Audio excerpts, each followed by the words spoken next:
Со жестока дебата помеѓу власта и опозицијата продолжи и третиот ден од комисиската расправа по 6-месечниот извештај на специјалната јавна обвинителка Катица Јанева. Членовите на комисијата од власта повторно ја прашуваа Јанева околу финансискиот дел од извештајот и недостигот на, како што велат, образложение каде се потрошени околу 68 милиони денари, но и зошто се уште нема одговор на прашањето кој зошто прислушкувал. Јанева не сакаше ништо повеќе да одговори за финансиите од она што, како што рече, досега го кажала, а за одолговлекување на предметот Пуч го обвини судот, но и председателката на Врховен. Вие требаше до денес да излезете јасно и гласно, да кажете пред македонските граѓани која беше генезата на настанување на целиот овој случај.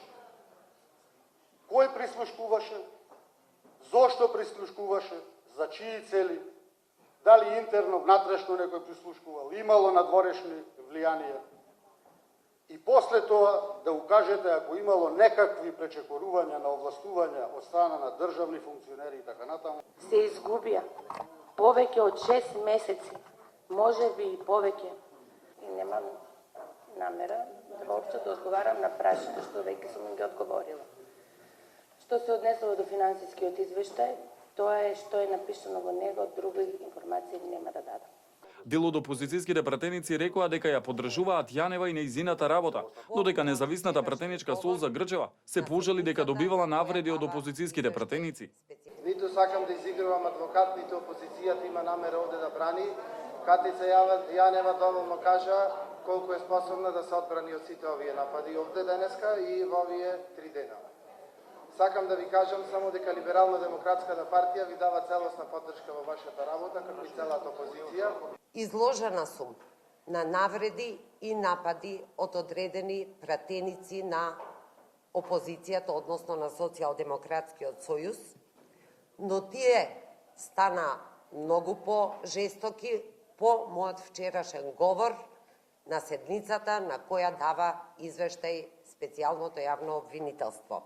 Рената Десковска од СДСМ порача дека очекуваат СЈО да докаже кој и зошто прислушкувал, додека координаторот на пратеничката група на ВМРО ДПМН Елија Димовски најави дека ќе бараат како дел од заклучоците по извештајот на Јанева да стои дека нема детални ставки околу финансиите.